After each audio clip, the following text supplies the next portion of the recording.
មានតែក្រោយ ឥឡូវមកម៉ាក់សួរកូនថាម៉េចអូនឈ្មោះអីដែរកូន ហើយឈ្មោះថាម៉េចអូនមកពីធាន កូនអាយុប៉ុន្មានឆ្នាំហើយក ូនអាយុ6ឆ្នាំ អូ6ឆ្នាំហើយកូនរៀនខ្មែរណាក់ទីប៉ុន្មានហើយកូន ថ្នាក់ទី1 អូណាក់ទី1ណាក់ទី1អីគេ ថ្នាក់ទី1ខ អូហើយកូនរៀនអង់គ្លេសអត់រាល់ថ្ងៃ រៀនរហូត រៀនពីថ្ងៃណាដល់ថ្ងៃណា ថ្ងៃច័ន្ទដល់ថ្ងៃច័ន្ទដល់ថ្ងៃសុក្រ អូហើយរៀនខ្មែរកូនរៀនពីថ្ងៃណាដល់ថ្ងៃណាដែរ ថ្ងៃច័ន្ទដល់ថ្ងៃសៅរ៍ អូហើយកូនខំប្រឹងរៀនអត់រាល់ថ្ងៃឬក៏ទៅតែបាយគ្នាទេ ខំមើលផ្លាក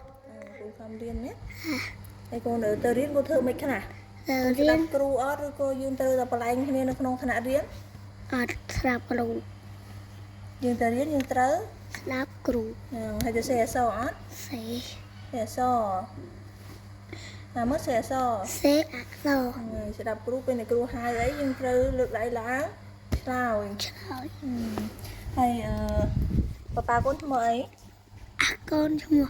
អឿង ឈ្មោះអីខ្លះប៉ាប៉ាឈ្មោះពីរឈ្មោះមួយ មកពីវិញតែដាក់មួយបានទេ ហើយចាំម៉ាក់ឈ្មោះអី ម៉ាក់ណា ហើយចូលយាយតាទាំងសងខាងប៉ាទាំងសងខាងយើងឈ្មោះអីក៏រៀបរាប់មើល វិធានហេសួររាប់យាយតាឈ្មោះអី រាប់ទាំងអស់នេះ រាប់តែយាយតាបើសួរយាយតាយើងនិយាយយាយតាសញ្ញាតាអូនឈ្មោះអីខ្លះ រអ៊ីរី មកប្រាប់មក ម៉ាក់រីម៉ាក់ធួនម៉ាក់រ៉នម៉ាក់ហ្វារ៉នប៉ាឈឿង ហើយកូនមានមីងអត់ មាន មីងអីឈ្មោះមីងអី មីងនេះ ហើយមានពូអត់ មាន ពូមានម៉ាក់នេះ ពូមាន3 ពូណាខ្លះ ពូនឿងពូក្លោពូឆែម ហើយកូនមានអ៊ំអត់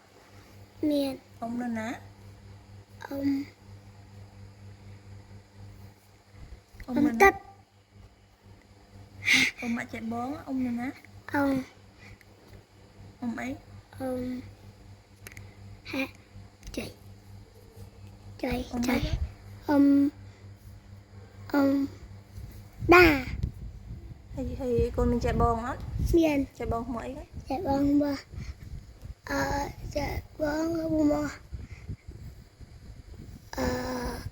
ចាពេជ្រ មិនចេះពេជ្របងមែន អាចទេ ហើយម៉ាក់សួរមួយទៀតមើលគួយនឹងមើលគួយស្រួលមើលពេលម៉ាក់ទៅពេញពេលកាលមុនម៉ាក់ទៅធ្វើការកូនឯនឹកម៉ាក់អត់ដែលយំនឹកម៉ាក់អត់ ដែរ ចុះពេលប៉ាប៉ាយើងនៅឆ្ងាយអញ្ចឹងកូននឹកប៉ាប៉ាអត់ ហាក់ នឹកប៉ាប៉ាកូនឯយំអត់ដែលយូរសពឃើញអត់តែយំនឹកប៉ាថាដែលអត់សប្បាយចិត្តអត់ឃើញ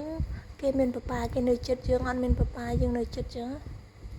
យើងដែលអត់សប្បាយចិត្តអត់ មានបាយចិត្ត សប្បាយចិត្តទេអត់សប្បាយចិត្ត បាយចិត្ត យើងចង់ឲ្យប៉ាប៉ាយើងនៅចិត្តយើងដែរអត់ ចង់តែឲ្យប៉ាទៅរកលុយឲ្យកូនឲ្យម៉ាក់ទិញឲ្យម៉ាក់ទុកទិញអីហូប ទុកថ្ងៃហូបចឹងយើងអត់ខឹងប៉ាប៉ាទេណា បាទ ហើយយើងនៅផ្ទះយើងត្រូវដឹងទូនីតិយើងធ្វើអីខ្លះនៅផ្ទះហ្នឹង អូខេជួយធ្វើម៉ាក់ជួយបបោសផ្ទះជួយជូនអស់ជួយបោះសម្រាម រៀបមុងរៀបភួយអីអត់ទេ ជួយលើកពុក ហើយដាក់បត់ក្អាវបត់អីអត់ បាត់កៅអៅនៅឡាច់ បត់ក្អាវបត់អីយ៉ាងហ្នឹងណា អឺ ហើយអូនជាក្មេងល្អអត់ក៏ ជាមេងអូ ហើយកូនទៅសាលារៀនដែលរករឿងអ្នកដតីមិត្តយើងអីអត់ អត់ អត់ដែរទេណា ណាកាច់អត់លេងចូលទេ ហើយ ឡាអូលេងចូល អូខេអរគុណច្រើនជម្រាបលា បាយបាយ បាយបាយវិធាន